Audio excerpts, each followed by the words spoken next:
My brother bit me. I couldn't bulldog, so I tried and I couldn't. But Teddy said, "Hey, I know a guy that'll help you." We started going up to Luke's, and that's kind of where it started.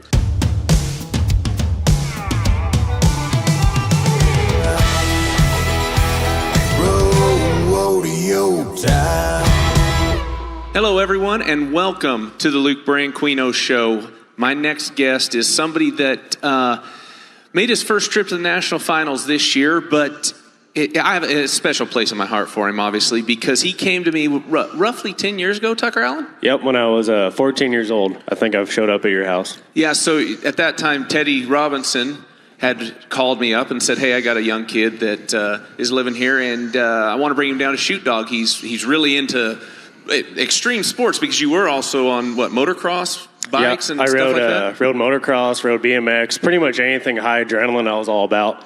And my brother bit me. I couldn't bulldog, so I tried and I couldn't. But Teddy said, "Hey, I know a guy that'll help you." We started going up to Luke's, and that's kind of where it started. Yeah, so I could remember that day. Teddy had called, and I said, "Heck yeah, bring him on," because I've known Teddy forever. His son Tucker and I go way back, high school rodeo, competed with and against each other. And Teddy was just always one of those guys that was always out there helping the youth, helping kids, trying to help them achieve their goals. And when he called me, I'm like, "Oh, hell yeah, Ted, you've done so much for me. I'll make sure I help you out." And you came up, and I could remember that first experience. I mean, just a young kid that really didn't know much about steer wrestling or anything at all, really. No, I didn't know much about the Western culture. I think I showed up, I had a short sleeve on. First thing you said was, "Get a long sleeve. Your arm's going to get tore up." I probably had super long hair. I know I did, and it was probably red, like an afro, carrot top looking.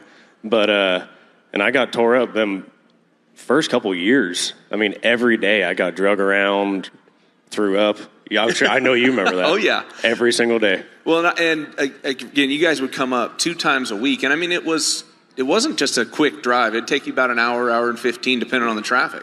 Oh, yeah. I think it was an hour and a half by the time we get there, get horses saddled and everything. But it never seemed hard because I wanted to do it. And I still remember that every day driving to your house. It was when I got to Bealton, like 20 minutes away, my blood would start pumping. I'd start shaking, driving, get nauseous, and I'd pull in the driveway, and I'm like, "All right, be cool, be cool." I remember that like it was yesterday. Well, and again, fun for me to be able to see somebody like you that not only did you, I feel like you started with me, and in no way am I taking credit for what you've accomplished, because you could have got pointers, you could have learned from anybody, but the dedication you put into it is what I'm most proud of, because it was a never quit attitude. No matter how tough it was, how tired you were, it was, I'm going to give it my all. And obviously we've seen that with throwing up, but that is what was so impressive with me. And anytime I get a kid that comes out and wants to learn, that's how I judge it. Mm-hmm. You know, I judge their character on how hard they try. And obviously you were the one that had always had the most try and the most heart and the most dedication you want to put into it. Well, you know, I've always been, I'm the youngest of my brothers. No matter what, they were always better at everything I did. And I mean, you're the youngest of your brothers. I'm sure you went through it too. Like, they're better at everything. So no matter what, I knew I was going to try the hardest. I might not win, but I at least was going to try as hard as I could. I knew I would be better at whatever we were doing eventually. It might take longer, but that kind of is where that came from. And obviously my dad, my mom, they're super tough people. They work hard. And then being around Teddy and you, I mean, you guys are ultimate winners. Teddy, he's a legend, you know. Right. And his whole mindset, there's no such thing as, "Oh, I'm going to show up and maybe win." Right. No, you show up and you're going to win. You plan on it. Yeah. And being around you, you know, that's the same attitude. And Blaine Jones, too. You guys were there from the get-go, and just seeing how you guys operated, how you practiced, it was professional every single day. And that set the example. And, you know, seeing that every day put the foundation in, okay, this is what it takes to be successful. And I'm super thankful for that. You say you probably don't, I probably could have done it without you, but I don't know. I know I could have done it without Teddy, and I'm going to say the same with you. I don't know if I could have done it without you. Well, you mentioned the professionalism in the practice pen. It does carry over. And I've been to practice pens where guys are, you know, start the practice with a beer in their hand. Mm-hmm. Can you count on how many times that you ever seen a beer in my practice pen? Never. And we never did, no. And same with Teddy. There's no alcohol in the arena. That's where we make our living. Right. And, yeah. But, I mean, we see it a lot. I mean, and that's fine. It works for some people, but that's just, I'd never even thought that was a thing. Well, and for me, it was one of those deals, you practice like you compete at the rodeo. So, I've felt like I've told you from the very beginning, we focus on one thing, we work on one thing. Once we get that done, we go to the next. And then pretty soon, it's all muscle memory and meshes together. And when you started, you were smaller than you are now, obviously. I know a lot of... I hope so, yeah. And just to the side note, Tucker hates being called little because the announcers tend to do that to you. I don't hate it. Yes, you do. It's not. It's annoying. Scout, he hates it, right? Yes. How much do I hate it? Yeah, see, anyways, it's irritating is what it is. Well, I feel like there's smaller guys out there that Bulldog that have made the finals. Yeah. Oh, I'm not the smallest to ever make it. You guys, announcers take note of that. Not the smallest guy. And me and Rowdy Parrott this year, I think, are pretty much like the same exact size. So, but they see Rowdy, they're like, "Oh, Louisiana, the big man." He's 5'2". 5'2", 110 pounds. Yeah, How's he turn them back so fast? Yeah. But anyway, back to the story. When you came with me, you were small, so we worked on a lot of technique. Mm-hmm. You had to at that size. I mean, that's how I was. I was 11 years old when I started shoot dogging. Mm-hmm. I was small, and then take that technique and put it into your style. And I feel like, in a way, I kind of feel like I hindered you a little bit. Like, stay square, slide. Instead of getting you to start turning them back a little bit, now you get with Justin Schaefer and that crew, and I feel like that's where it really turned the corner for you. I wouldn't say it hindered me, but I thought, I didn't care about how fast I made a steer hit. I wanted to make them hit flat. Now, if they pushed me 20 feet and I made them hit flat, I was happy with it. Because in California, at some of the circuit rodeos, you might place. Right. But when I went with you to the big rodeos, I'm like, oh, okay, 7.5 is not going to win anything. Great run, great fall. I'm 7.5. I remember Byron Walker at Helena one year said, well, son, you probably won the horse show, but you ain't winning nothing at this rodeo. You slid him out, in the words of Billy Boogan, slid him out. You slid him till your nuts got hot. Yes. Oh, slim deer. Yeah. You know Bill talks. I think that's PG. Yeah, it's PG. That's fine. Enough. Yeah, that'll work. But you've came a long ways from starting with me to where you're at now. And again, the dedication, we've had some roadblocks in the way with an injury on your knee. Mm-hmm. And you battled back great from that. And obviously, it didn't hinder you mentally either. No, and I remember that day like it was yesterday, too. We were shoot dogging, heard a big pop, knee went out, and we still went to Odessa. Yep. And I remember you tried to ride by one, or you did ride by one, right? Well, yeah, and Bill Buganig was hazing, and he said, Tucker, if it looks good, don't do it. And you were in the box with me, like, no matter what, don't do it. I think I blew it out and went to go crack off, and Bill's hazing, no, don't do it. Which I couldn't even bend my knee, it was so swollen. But we went to Tandy's, like, right out, because I hurt my knee at Odessa right then. Yeah. Yeah, and then we went to Tandy, and that's when you ultimately found out that it was major. You had to have major surgery. ACL, meniscus, yeah. And again, that 6-month process, came back, circuit rodeoed a little bit, got some confidence, and then hit the trail again. Yep, and went to Rob Rosenberry. Yep. To rehab and stuff, and he did a great job. And that's all I did. I just rehabbed and was working at Dad's. We were foaling out a bunch of mares. My dad runs a thoroughbred place, and that's all I did for months. And, we went back. We went over the 4th. Didn't win nothing, but was making better runs, but didn't quite have the confidence. Yeah. Went back home, and then we still made circuit finals because that's when it was in Red Bluff in the outdoor pen. Actually, Tate won second that year, I think. He did. That's right. Shout out Tate Sickler. Oh, he's going to be so pumped. Hi, Kim. Is that Kim? Yeah, Kim's right there. There's Kim. Look at that. We got fans. Oh, yeah.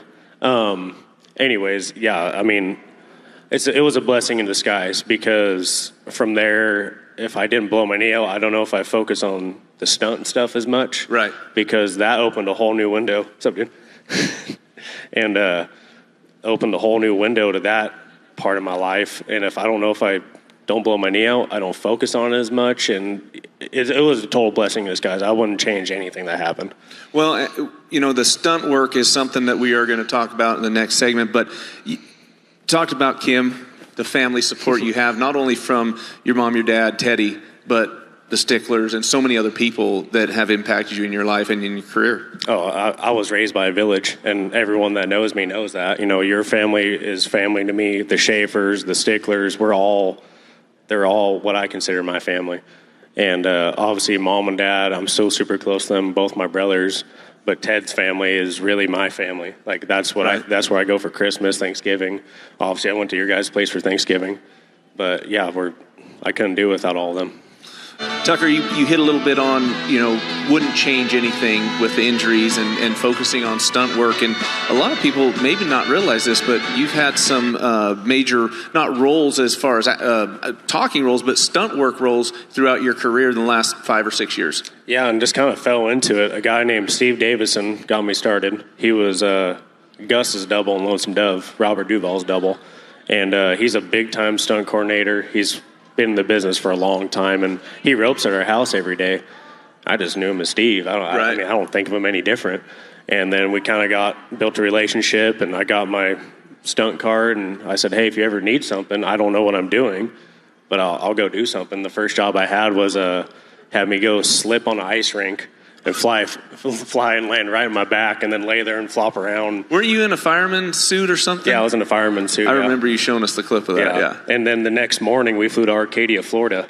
Oh, that's right. Yeah, all-night flight. But, yeah, that's kind of where it started. But, I love it. I mean, I get an adrenaline rush from it. It's a similar mindset to rodeo because you have a bunch of people watching you.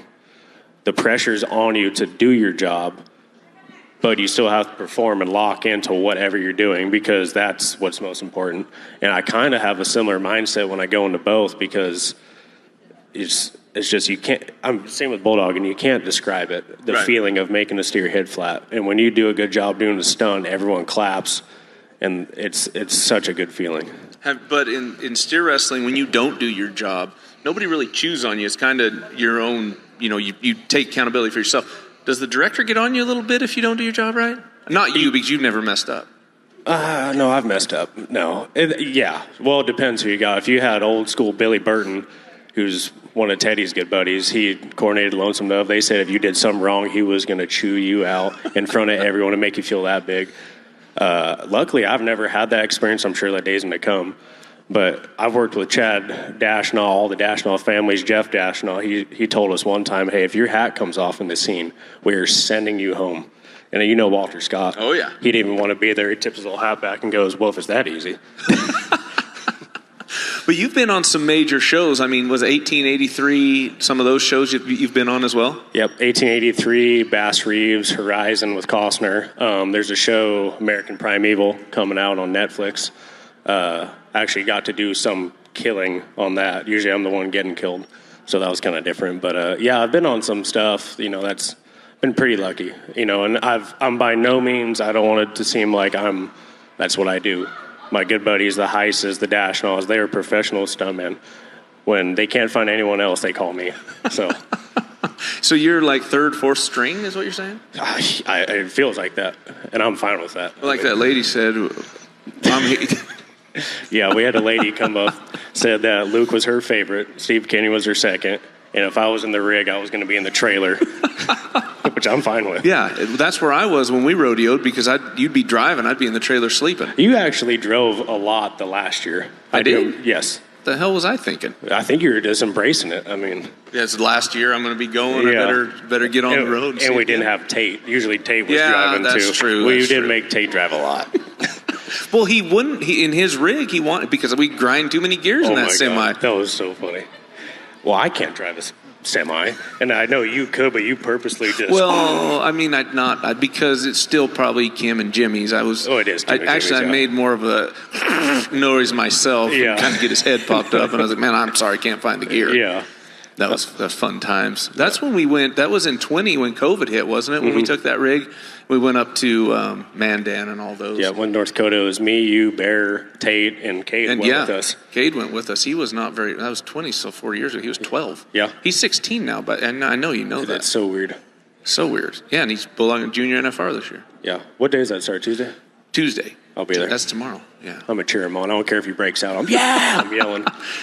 You need to be in the box with him because he's probably less nervous with you than he would be with me. for some reason, he won't listen to you as good. Yeah, I know, it's weird. I'm the same way. I did the same thing with my dad. But I know you guys have impacted his life so much. Well, all three of the boys, especially. I think, wasn't it Bear that hot-shotted you and you went ahead and pushed him in the ground like you were supposed to? I'm not going to lie. I've hit Bear a lot. I locked him in a hay pod at circuit finals that one year. Oh, that's right. Because you said, don't go up there to the hay pod with Tucker. And he'd come up, ha, ha, ha, gets in the hay pod. I just closed it on him. I hear it. Well, I appreciate that because you can't baby those kids. No, you can't. And then the one time, he stuck the hot shot on me. Like, as I was leaning up against the fence, I was leaning away from it, and he kept sticking it on me. And I'm not going to lie, I think I did come and ear hole him. But he probably didn't cry when you did it. If I would have done it, he would have cried and ran to his mom. Yeah, no, he didn't do it at all. He just took it. Yeah, but anyway, no, I do appreciate especially what you and Justin have done for Cade and so many other young kids out there. Again, maybe he doesn't listen to me, but you guys tell him the same thing, and he listens to you guys. So he's getting it one way or the other. Well, and I make sure every time I tell him something, I sprinkle him like, hey, this is like the same stuff your dad's going to say. And he's like, oh, okay, yeah. Like he doesn't know. Right. But he does. When you say that, it just... Yeah. He don't want to admit it that his dad knows how to bulldog. Yeah, I know. Or Hayes. Or calf rope. Or all of the above. Thank you. Didn't you first make circuit finals up in calves? Yeah, 1999. My permit year made it in the calf rope. What month would that have been? That would have been... they had it... I think it was first of the year. Up in Red Bluff inside the building. I would have been 5 months old, 6 months old. It's 99, 5 months old. Whatever. We're still enjoying you here on the Luke Branquinho Show. Anywho. Schaefer's impact on your life. You know, when 21 hit, we kind of decided, hey, we're going to go with Jacob Talley and Justin, you and I, and my last year of rodeo in there. And that's kind of when that relationship really took off. Yeah, and I didn't know them guys at all before we went with them. I mean, I'd kind of talked to them, but they're both very private, very quiet guys, and didn't know much about them. But when we jumped in the rig, we had so much fun, and we did some winning. I mean, I think we went like a month without one of us placing somewhere. And I think in St. Paul, you guys won. You won St. Paul. Jacob was second. Justin was fourth, and I broke out to be third. Yeah. And we did that pretty much everywhere we went. But ever since we went with them, I mean, I just got super close to both them guys, and they got stuck with me. When you left, I just stayed, and I'm super happy with that. But no, I mean, they're pretty much family to me. I mean, they have a room in their house they call Tucker's room, which is also the guest room. So right. I'm there like 2 months out of the year. But no, they're family to me. You know, it's super, super cool to have a dear friend like that and get that close, you know, be one of your best helpers too. Well, and their practice is similar to how you started. It's all professional. We go focus on bulldogging, and then once we're done, then you might go have a beer and you know, BS and have fun. But it seems like every time we show up at Justin's, we're practicing to get better. We're practicing to win first. We're practicing to improve our horses. It's not just we're here to run steers. Well, and a big part of it too is like we just expect to make great runs every single day, even on bad steers, which I know you tell us too, like, hey, you don't got to run the worst one every time.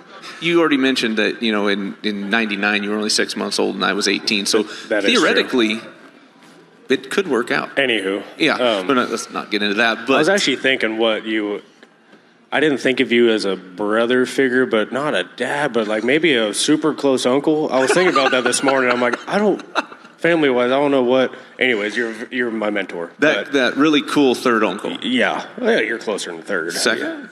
Yeah, you're just being uncle. Just uncle. Yeah, just yeah. uncle. Yeah. We talked a little bit about Schaefer's. You live in there a couple months out of the year in the guest room, Tucker's room, and you know what the impact they had on your life. But also, when you get there, you also bring Scout with you. Yep, I bring my girlfriend Scout. Yeah. Hey, girl. Hey, girl.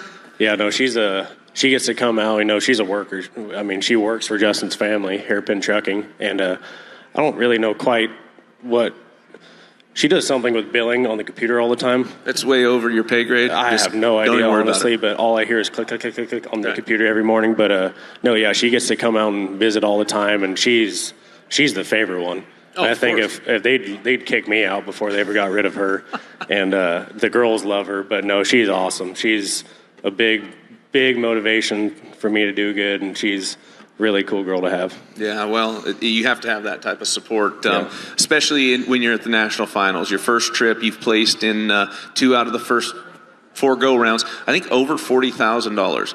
Just a little history, the first year I made the finals, I placed in multiple go-rounds, 10 go-rounds, and didn't win $40,000. So the money's great here in Vegas for you guys. Yeah, this is the best time to be bulldogging I think there's ever been. And, yeah, even like last night, I feel like I had a good chance to place. I didn't, but I was one out. But I got a good feel for the barrier now. You told me no matter what, don't back off.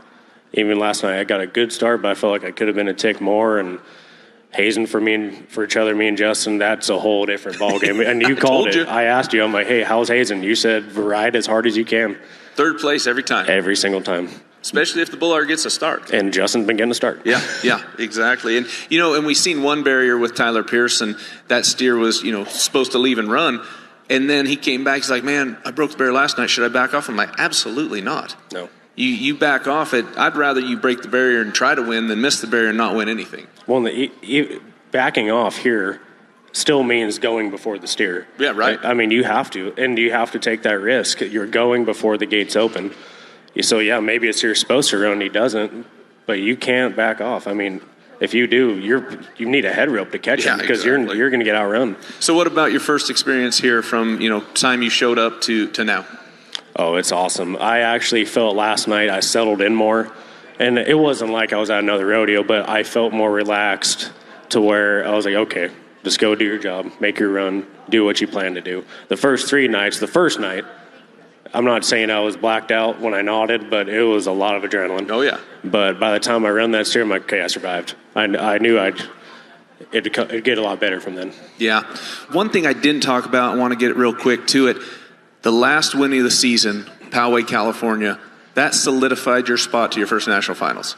Yep, I was pretty comfortable before that. Going into Sioux Falls, I knew if I just got a check at Sioux Falls, I had it made. And, of course, I didn't do that. I had to make it all dramatic, and I didn't win $1 at Sioux Falls, which I'm still mad about. Next year, I'll do good. But, yeah, I showed up to Poway, and I knew there was guys behind me that were coming. And I knew if I didn't win anything that last two rodeos, I wasn't going to win nothing. I ended up winning Poway, won $2,100, and I think I made the finals by $1,900. So that punched my ticket. Well, you had us all on pins and needles, but you got it done. Congratulations. And good luck the rest of the national finals. Looking forward to successful finals and a 2025 season. Thank you. I'll be talking to you before every run. There you go. Thank you all for joining us on the Luke Branquinho Show. We'll see you on the next one. It's awesome for me because I'm sitting in between a current Hall of Famer and a future Hall of Famer. So this is kind of cool. Yeah, you're sandwiched between fame. I am sandwiched between fame. Hey, you want to see more in-depth details on the Luke Branquinho Show? Make sure you like and subscribe.